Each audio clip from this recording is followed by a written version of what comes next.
천천히 한 절씩 교독하도록 하겠습니다. 하루는 하나님의 아들들이 와서 여호와 앞에 섰고 사탄도 그들 가운데 온지라.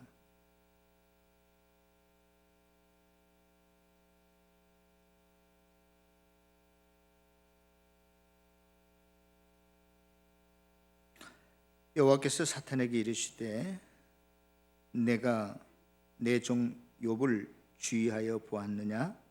그와 같이 온전하고 정직하여 하나님을 경외하며 악에서 떠난 자는 세상에 없느니라.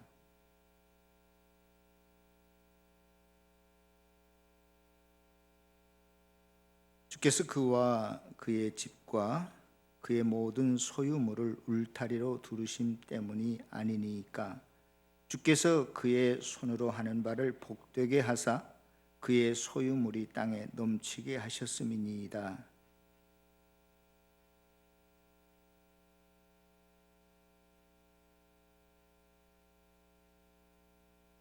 다 같이 12절 읽겠습니다. 여호와께서 사탄에게 이르시되 내가 그의 소유물을 다 내 손에 맡기겠노라. 다만 그의 몸에는 내 손을 대지 말지니라. 사탄이 곧 여호와 앞에서 물러가니라. 아멘. 아니 땐 굴뚝에 연기 나랴. 부뚜막에 소금도 집어넣어야 어떻게 하다? 짜다. 공든 탑이 무너지랴. 또 지성이면 감천이다. 지극정성을 들이면 하늘도 감동한다. 이런 모든 격언이 뜻하는 바가 뭐죠? 원인이 있으면 반드시 결과가 따라오게 마련이고 모든 그 결과에는 꼭 원인이 있다는 것입니다. 중국의 어느 한 황제가 그랬다죠. 백성들의 어리석음을 깨우치고 또 지혜롭게 하기 위해서 백성들이 꼭 배워야 될 내용이 있을 것 같아요. 그래서 신하들에게 이러한 백성을 깨우치고 행복한 삶을 누리게 하기 위해서 필요한 내용들을 좀 정리해 오라고 명령을 내렸습니다. 그래서 신하들이 꽤 오랜 시간 모든 내용들을 다 수집해서 책으로 만들어 왔는데, 옛날에는 백과사전이 이렇게 그냥 굉장히 수십 권 있었잖아요. 그렇게 만들어 왔습니다. 그것을 보고 황제가 백성들이 농사도 짓고 밥도 짓고 빨래도 하고 청소도 하고 애들도 길러야 되는데 언제 시간이 있어서 이 많은 책을 읽겠는가? 이걸 확 줄여가지고 한 권으로 만들어 와라 그랬어요. 그래서 또 신하들이 그 내용을 축약하고 또 정리하고 줄여서 한 권으로 만들어서 황제께 갖다 주었습니다. 황제가 한 권으로 요약된 내용들을 들여다보고 있노라고 하니까 자기도 머리가 아프고 지끈거려요. 이 한 권도 다 못 읽겠어요. 그래서 황제가 다시금 야, 이 한 권도 많다. 한 문장으로 줄여오너라. 그래서 한 문장으로 줄여왔는데 여러분들이 다 잘 아는 내용이에요. 세상엔 공짜가 없다. 여러분, 이 세상의 모든 일들에는 반드시 대가를 치루어야 하고 원인이 있고 이유가 있습니다. 그 사람이 성공적인 삶을 살든 또 실패한 삶을 살든 그 이유, 원인이 있다는 것입니다. 이것은 인간의 관습이기도 하고 과학적인 방법이기도 해요. 과학자들이 실험실에서 꼭 뭘 빼내죠? 원인이 있으면 이 결과가 있는데 그 과정이 어떤가 하는 것을 밝히는 것입니다. 오늘 본문 욥기 1장은 어떠한 내용이냐면 참신앙은 무엇인가라고 하는 것을 우리들에게 말하려고 하는 것 같은데, 그 내용을 보면 이러한 인과율에서 벗어난 이야기를 하고 있습니다. 오늘 본문의 그 1장의 내용을 대충 살펴보면 이런 거예요. 동방에 굉장히 경건하고 흠이 없는 그 신앙을 하나님께 잘 갖춘 욥이라는 인물이 있는데 또 굉장히 부자였습니다. 그런데 갑자기 하늘에서 하늘에서 회의가 열렸습니다. 그 회의 내용을 보면 모습이나 상황이 뭐 정확하게 자세하게 나온 건 아니라 어떤 주변 환경이나 상태에 대한 묘사는 전혀 없고 하나님과 사탄이 대면해서 서로 주고받는 내용만 간략하게 오늘 본문을 통해서 저와 여러분들에게 이야기하고자 하는 핵심적인 주제만 기록되어 있습니다. 물론 하나님의 보좌는 요한계시록에 보면 많이 묵시적으로 기록되어 있습니다. 요한계시록에만 한 군데만 기록되어 있는 게 아니라 실은 구약의 열왕기상 22장에도 천상의 회의가 기록되어 있어요. 어떤 내용이냐면 대충 여러분들에게 말씀을 드리자면 이런 내용이에요. 이스라엘이 남북으로 갈라졌을 때 북쪽 이스라엘 나라의 임금은 아합 왕이었고 남쪽 유다의 임금은 여호사밧 왕이었는데 항상 둘이 서로 우리나라 지금 남북처럼 으르렁거리다가 이 아합 왕과 여호사밧 왕 때는 일시적으로 서로 동맹을 맺습니다. 우리가 실은 같은 형제 아니냐, 같은 민족 아니냐. 그래서 남쪽에 있는 여호사밧 왕이 북쪽에 있는 아합 왕한테 놀러 갑니다. 그런데 그때 북쪽에 있는 아합 왕이 한 가지를 제의하지요. 뭘 하냐면 이제 우리가 저기 길르앗 나못은 원래 우리 땅인데 아람 나라 저놈들이 차지하고 있으니까 우리 동맹을 맺어가지고 저 길르앗 나못을 다시 차지하자. 그러니까 남쪽에 있는 여호사밧이 그럽시다. 내가 당신과 같은 사람 아니고 우리나라에 있는 말 병거가 다 당신 거 같은 거 아닙니까? 하고 동맹을 맺어서 이제 그 길르앗 나못에 올라가서 그것을 뺏어오려고 이제 결정을 했는데 그 전쟁을 일으키기 전에 이렇게 제의합니다. 아마 아합 왕은 굉장히 악한 왕이었고 그래도 여호사밧 왕은 좀 나았던 것 같아요. 우리가 전쟁을 나가기 전에 먼저 하나님께 물어봅시다. 이 일을 우리가 거기를 갈까 말까 한번 다시 물어봅시다. 그랬더니 아합 왕이 우리나라의 선지자들이 한 400명가량 있습니다. 그거 다 모아라.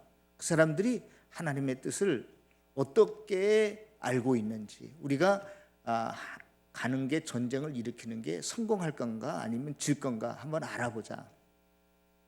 그래서 400명의 그 북쪽에 있던 그 모든 선지자들을 다 모아놓고 야 하나님이 뭐라고 하시냐 일일이 다 물어봤더니 올라가서 하나님도 그 길르앗 나못을 쳐서 뺏으라고 합니다. 당신이 분명히 승리할 겁니다. 여호사밧이 한결같이 모든 선지자들이 그렇게 똑같이 대답하는 걸 듣고도 좀 의심이 들었던 것 같아요. 아니 이 400명 말고 또 다른 선지자는 없습니까? 그랬더니 그때 아합 왕이 미가야라고 하는 선지자가 있는데 그놈은 늘마다 나한테 흉한 예언만 합니다. 그래서 내가 그 미워해서 오늘 여기 오라고도 하지 않았습니다. 그런 거예요. 그러지 말고 그 미가야 선지자를 데려다가 한번 들어보자. 그래서 사신을 보냅니다. 사신이 미가야 선지자한테 가서 하는 말이 지금 왕 앞에 400명의 선지자들이 다 모여서 한결같이 전쟁을 나가면 승리한다라고 예언하고 있는데 당신도 그렇게 똑같이 좀 대답을 해 주십시오. 아무튼 그 미가야 선지자를 데리고 와요. 어떠냐? 그랬더니 올라가려면 올라가십시오. 이런 식으로 이야기해요. 그러지 말고 확실히 하나님께 들은 하나님께서 보여준 것이 있다면 그 본 것을 그대로 말해다오. 그러니까 그 다음에서야 내가 하늘을 보았는데 하늘에서 천상회의가 열리고 있는데 거기에 하나님이 계시고 만군이 그를 보좌하고 있는데 하나님이 말씀하시기를 누구를 보내요? 저 아합 왕을 길르앗 나못에 올라가서 죽게 할고 천상회의 중에 하나님이 저 악한 아합 왕을 죽여야 되겠는데 요 전쟁을 일으켜서 길르앗 나못으로 올라가서 거기서 죽게 만들어야 되겠다. 하나님 그렇게 이야기하시니까 한 영이 천사가 나타나서 내가 하겠습니다. 아니 어떻게 할래? 그랬더니 내가 모든 선지자들의 입에 거짓 영을 거짓 부렁을 넣어서 그 아방을 격동시켜서 아방이 진짜인 줄 알고 올라가게 한 다음에 거기서 죽게 만들어 버리겠습니다. 그래, 그러면 그렇게 하라고 했다는 거야. 그런데 여러분, 여기서 한 가지 조심해야 될 것은 뭐냐? 그러한 하나님의 천상회의를 그대로 전해들은 아합왕은 그 이야기를 무시하고 길앗 나못에 올라가서 전사하고 죽고 맙니다. 오늘 하나님께서 욥기를 시작하면서 천상회의를 보여주신 의미가 있다면 무엇이냐? 이 땅에 일어나는 모든 일들은 하나님의 뜻, 섭리에 의해서 결정된다는 거예요.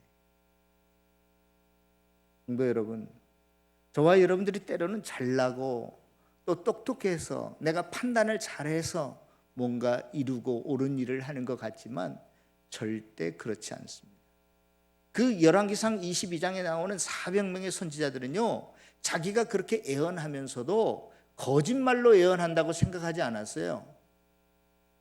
하나님께서 길르앗 나못에 올라가라고 정말로 그렇게 말씀하신 거로 느꼈다고요. 그런데 그 선지자들은 그것이 진짜인 줄 알고 왕 앞에서 그렇게 예언을 했습니다. 하나님의 뜻을 이루기 위해서. 그런데요, 알고 거짓말하는 건 사기꾼이요, 사이비 교주요. 여러분 잘 분별하셔야 돼요. 하나님의 뜻을 이루기 위해서는 주의 선지자도 이용하시는 겁니다. 예? 주의 선지자도 이용하시는 거예요. 저와 여러분들이 이 세상을 살아갈 때 우리가 하나님의 뜻, 섭리, 경륜 안에서 벗어날 수 있는 존재는 아무도 없어요. 실은 좀 의아한 게 있습니다. 어떻게 천상회의에 거기에 사탄이라는 놈이 껴있지?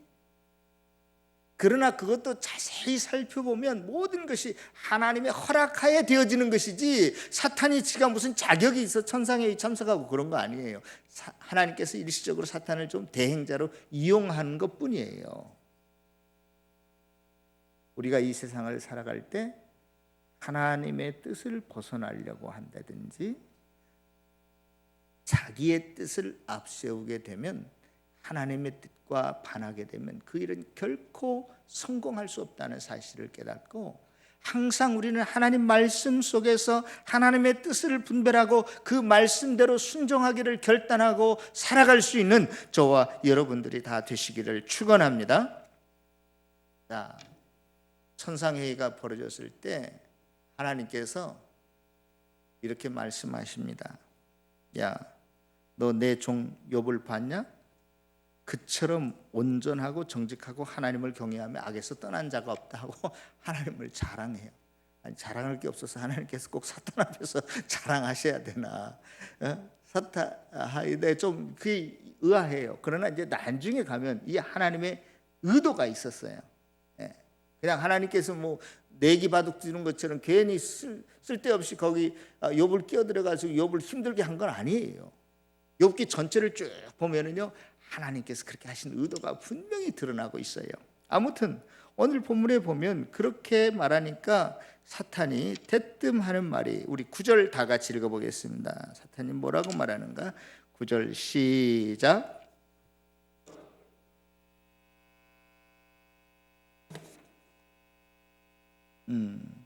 이렇게 욥이 하나님을 잘 경외하는, 믿는 까닭이 있다. 이유가 있다. 이유 없이, 아까 뭐라고 그랬어요? 제가 아니 땐 굴뚝에 넘기나랴. 이렇게 하나님을 욥이 잘 믿는 이유가, 까닭이 있는데 그건 뭐냐? 하나님이 이 욥을 잘 이렇게 보호하시고 또 이 땅에 큰 재물을 주셨다. 오늘 본문에는 나오지 않지만 형제들끼리 우애하고 화목한, 정말로 화평한, 누가 봐도 남부러운 그런 가정을 가지고 있었어요. 그러니 얼마나 좋겠냐. 사탄은 속으로 말은 안 했지만 하나님 나에게도 그런 복을 주십시오. 나도 하나님을 잘 섬기겠습니다.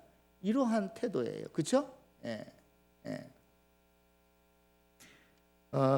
여러분 여기에서 보면 오늘 본문에서 보면 사탄의 특징이 나오는데요. 사탄이 하나님께서 이렇게 말했을 때 하나님 예스 그렇게 하겠습니다. 그래요?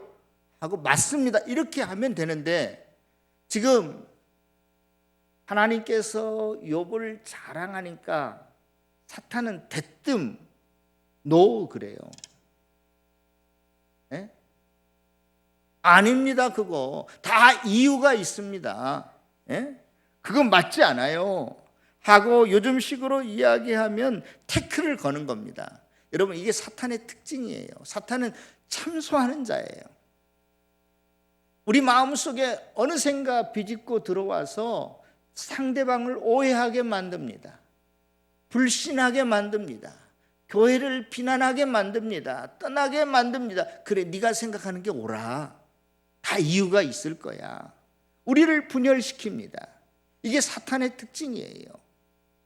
제가 여러 번 말씀을 드렸어요. 여러분들 목장 모임할 때 혹시 나도 모르게 다른 사람을 흉본다거나 다른 사람을 폄하한다거나 비난하는 것은 절대 성령이 역사하는 시간이 아니니까 그냥 접어두고 오늘은 이걸로 끝냅시다. 다음에 모입시다. 그렇게 하라고 그랬어요. 사탄은 저희들에게 절대로 좋은 일이 일어나도록 하지 않습니다. 즉 오늘 본문 욥기서 전체를 보면 앞으로 하나님께서 인간의 어떤 괴로움과 고통과 환난과 핍박을 통해서뿐만이 아니라 우리들 사이에 일어나는 좋은 일, 즐거운 일, 아름다운 일들을 통해서도 인간의 본질이 어떠한 것인가를 드러내시고 하나님 자신이 어떠한 것인가를 밝히십니다. 그러나 사탄은 어떻게 하든지 하나님과 인간 사이를 떼어놓으려고 해요. 멀어지게 만들어요. 배신하게 합니다. 이유를 달게 하고 토시를 달게 해요. 부정적인 생각을 가져오게 합니다. 아니 하나님이 말씀하시는데도 하나님은 그거 틀렸어요. 이유가 있기 때문에 욥이 하나님을 그렇게 잘 믿는 거예요. 저와 여러분들은 왜 하나님을 믿습니까? 오늘 왜 여기에 나오셨습니까? 왜 기도하십니까? 무슨 이유 때문에? 저도 이유가 있어서 오늘 이곳에 예배하러 나왔고 이유가 있고 목적이 있어서 하나님을 따르고자 합니다. 그런데 이 다음에는 모르겠지만 최소한 1장에서는 사탄이 실패하고 욥이 성공했습니다. 사탄은 분명히 욥에게 있는 그 놀라운 재산 때문에 또 화목한 가정 때문에 하나님을 잘 믿는다고 생각했는데 그걸 하루아침에 사탄이 나타나서 어떻게 해요? 모든 낙타, 소 이런 것들 자녀들까지 다 죽여버리고 다 빼앗아가 버립니다. 그런데도 불구하고 오늘 1장 마지막 절 우리 다 같이 한번 읽겠습니다. 욥이 어떻게 했는지 22절 시작. 이 모든 일에 욥이 범죄치 아니하고 하나님을 향하여 원망하지 아니하니라.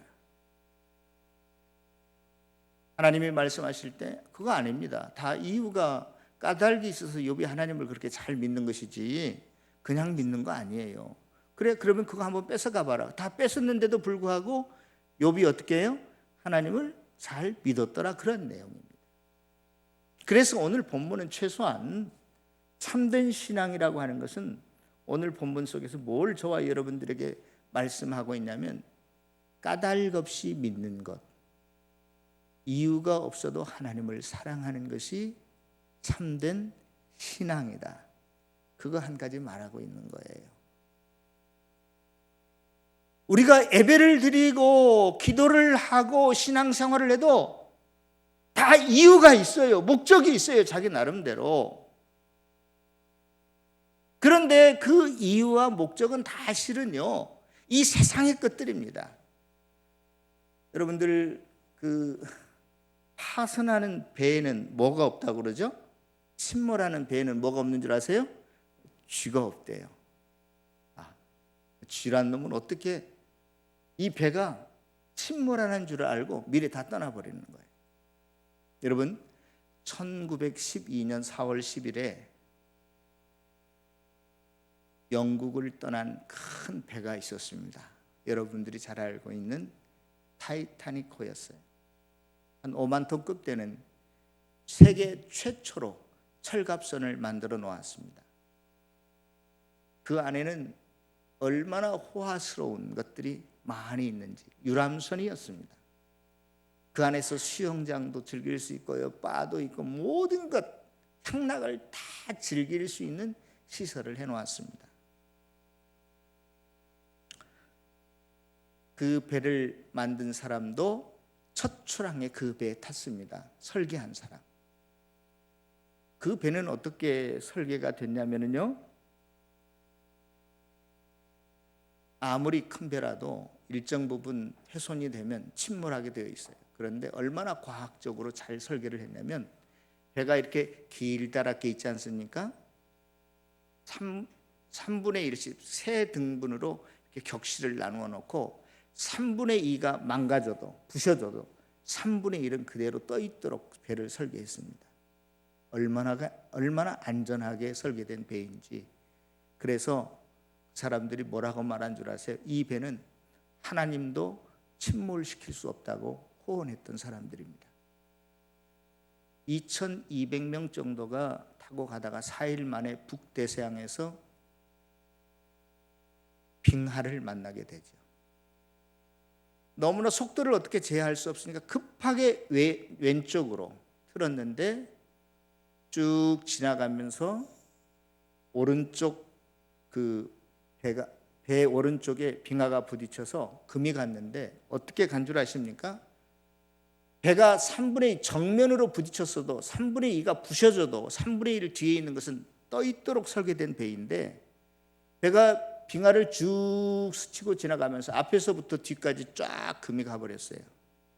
예?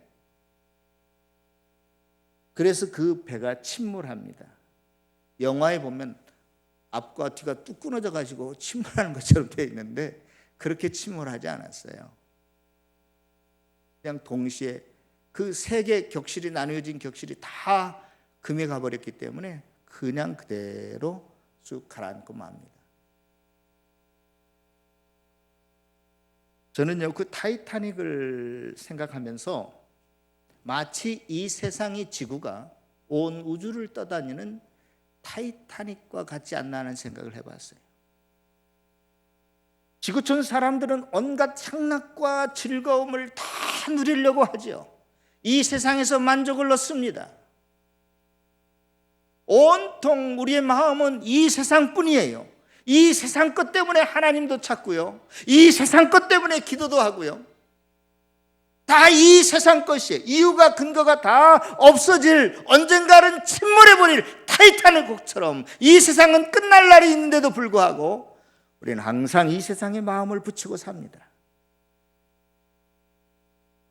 미물인 쥐도 이 배가 침몰할 것을 알면 미리 다 떠나버리는데도, 만물의 영장이라고 하는 인간들은 이 세상이 언젠가 끝날 것이 있음에도 알고도 불구하고 이 세상에 여전히 이 세상의 것들에 대한 탐욕, 욕심을 버리지 못하고 삽니다. 아니, 하나님을 믿고 찾는 이유도 이 세상 것 때문에 그렇다니까요. 우리 기도의 내용을 보십시오. 무엇 때문에 기도하는지, 무엇 때문에 하나님을 찾는지. 저는요, 지난주에도 말씀을 드렸지만 5주간 혼자 이 교회를 지키면서 가장 기본적인 거예요. 믿음이란 무엇인가? 예배란 무엇인가? 교회란 무엇인가? 많이 생각해 봤어요. 2000년 전에, 3000년 전에 성경에 기록된 것과 지금이 하나도 본질적으로 달라진 게 없다는 것이 성경의 선언이에요. 왜 우리는 그것을 자꾸 내 편의주의로 바꾸려고 합니까? 내 입장에서 하나님을 움직여 보려고 하십니까? 이 세상에 좋은 일이 일어나면, 나쁜 일이 일어나도 우리는 흔들리지 않는 신앙이 진정한 아름다운 신앙이 하나님이 인정하는 신앙이에요. 코로나 이런 걸 떠나서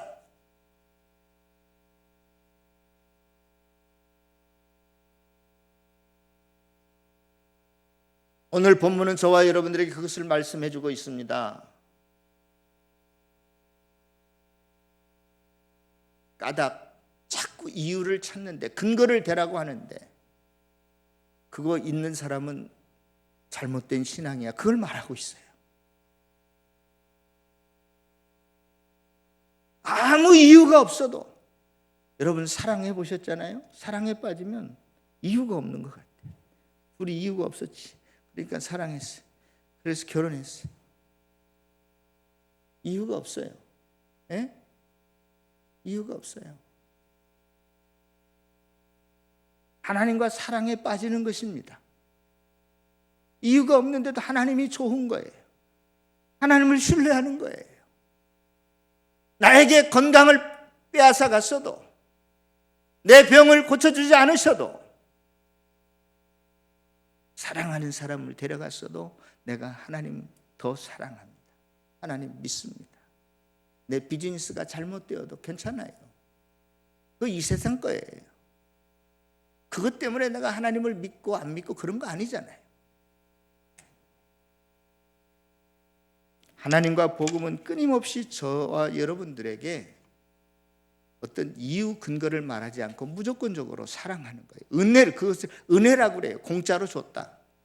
오늘 아침에도 일어나서 우리가 에스겔서 36장 후반부를 묵상했는데요. 그게 뭐냐면, 다른 성경에 보면 이제 하나님이 약속했기 때문에 너희들이 바벨론으로 포로로 잡혀갔지만 70년 만에 다시 돌아갈 거다, 그렇게 이야기해요. 옛날에 약속했기 때문에. 그런데 오늘 저와 여러분들이 읽은 에스겔서 36장은 에스겔이 포로로 잡혀갔을 때 거기서 바벨로니아에서 예언한 건데, 하나님이 70년 전에 약속했기 때문에 다시 회복될 거다, 그렇게 말하지 않아요. 너희들이 70년 전에 포로로 끌려온 이유, 지금 이스라엘이 황폐된 이유는 너희들이 우상 섬기고 악을 행하고 다 잘못했기 때문에 그렇게 했는데, 그래서 지금 여기 와 있는데 지금도 똑같다는 거예요.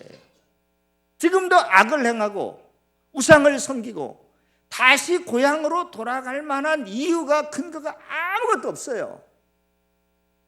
그래서 하나님께서 어떻게 하십니까? 너희 놈들 도저히 내가 70년 만에 고향으로 돌아가겠다고 약속했지만 도대체 변화가 없으니 내가 너희들 이게 안 되겠다, 이렇게 말씀하지 않고 내가 너희들을 근본적으로 바꿔야 되겠다, 너희들은 도저히 어떻게 해서 안 되니까 내가 너희의 마음을 부드럽게 하고 아예 너희 마음을 고쳐서 새 영을, 성령을 너희에게 주겠다, 그렇게 말씀하세요. 그것이 근거라면 근거고 이유라면 이유예요. 하나님이 인간들에게, 이스라엘 백성들에게 은혜 베풀어 주는 것이, 하나님의 은혜 때문에 저와 여러분들이 지금 이렇게 된 줄로 믿습니다. 베드로도 그랬어요. 아니 바울도 그랬어요. 바울도 내가 교회를 핍박하는 자고 예수 그리스도를 핍박하는 자였지만, 호행자였지만 하나님께서 나에게 뭘 베풀어 사도가 되게 했다? 은혜를 베풀어서. 나는 만삭되지 못한 자와 같은데, 비리비리한 자인데 하나님의 은혜로 내가 구원을 얻었고 사도가 되었다. 그래서 내가 하나님의 은혜가 너무너무나 감사해서 이 나머지 모든 사람들보다 내가 더 열심히 많이 일했다. 그런데 그것까지도 나의 나된 것은 하나님의 무엇이로다? 은혜로다. 내가 될 수, 여기까지 존재할 수 있는 것은 단 한순간도, 어느 하나도 내 노력과 무슨 내 열심과 충성과 헌신으로 된 게 아니라 순전히 다 하나님의 은혜였다 하고 은혜를 드러냅니다. 복음은 은혜예요. 하나님은 저와 여러분들에게 한순간만, 한 번만 사랑하는 것이 아니라 긍휼을 베푸신 것이 계속적으로 지금까지 매 순간마다 은혜를 베풀어 주시기 때문에 오늘 저와 여러분들이 그래도 날마다 쓰러져도 하나님께서 은혜로 잡아 일으켜 주셔서 이곳에 앉아 있는 줄로 믿습니다.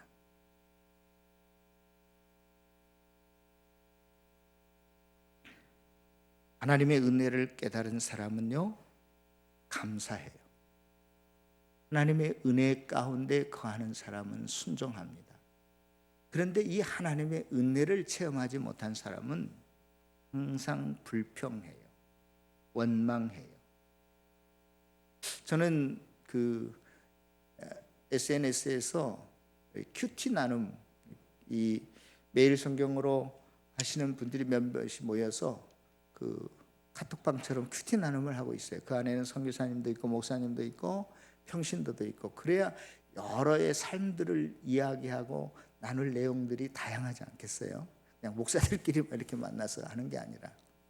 그런데 제가 며칠 전에 한 그 자매가 이런 글을 올린 것을 제가 봤어요. 이름은 밝히지 않겠습니다. 어려워진 생계와 육체의 아픔을 통해 나를 향한 하나님의 뜻을 오늘 아침도 바라봅니다. 코뼈와 왼쪽 볼뼈가 부러지고 고지혈증, 고혈압, 구통혈정, 외동맥 막힘, 심장 부정맥으로 인한 가슴 통증, 목 디스크, 관절염, 만성위염, 어지러움증, 완전히 종합병원인 것 같아. 평신도 자매인데 자기 상황을 이야기한 거예요. 그러나 구원 하나만으로 기쁩니다. 만족합니다. 오늘 또 감사하면서 하루를 시작합니다. 아주 짧은 글이에요. 아니, 이런 자매가 어떻게 기쁘다고 말할 수 있고 감사하게 또 하루를 시작한다고 말할 수 있을까? 도저히 불가능해. 어떤 이유를, 근거를 찾는다면 도저히 하나님을 믿고 싶지 않을 거예요. 그럼에도 불구하고 이 세상 형편의 조건의 상황에 전혀 상관없이 내가 하나님 그 한 분만으로 만족하니까 감사와 기쁨과 평안이 그의 삶의 가정에 찾아오게 되는 줄로 믿습니다. 성도 여러분, 말씀을 마칠까 합니다. 아무런 조건, 이유를 달지 않는 까닭없는 신앙이 참 신앙입니다. 까닭없는 신앙은 하나님의 은혜를 알고 하나님의 은혜 속에 거하는 신앙인데요, 하나님의 은혜는 우리 현실의 삶을 좋게 만들려는 것이 아니라 어떻게 우리가 구원을 얻었으며 구원만을 최고로 알고 그것으로 만족하며 살게 합니다. 하나님의 은혜는 현실의 삶 속에서 날마다 내 죄악의 본성을 깨닫고 어떤 삶이 가치 있는 삶인지, 어떤 것이 진짜 신앙인지, 남은 생애 동안에 이 땅을 어떠한 방법으로 살아가야 할지를 알게 합니다. 하나님의 은혜만이 내 믿음을 보존시키며 참되고 영원한 것을 지속적으로 사모하게 합니다. 사탄의 전략에 빠져들지 않게 하고, 아무리 현실이 어려워도 하나님께서 나를 향한 더 깊고 오묘한 계획을 가지고 일하고 계심을 믿게 합니다. 하나님의 은혜는 불의에 항거하고 어려움을 참아내게 하고 더욱더 하나님의 높으신 뜻을 위해 치열하게 살아가게 만듭니다. 하나님의 은혜는 쓰러져도 다시 나를 일으켜 세우시며 하나님의 나라와 이웃과 교회에 충성하게 만들어 줍니다. 하나님의 은혜 안에 거하는, 감사하며 순종하며 살아가는 참 신앙의 소유자들이 다 되시기를 다시 한번 주님의 이름으로 축원합니다.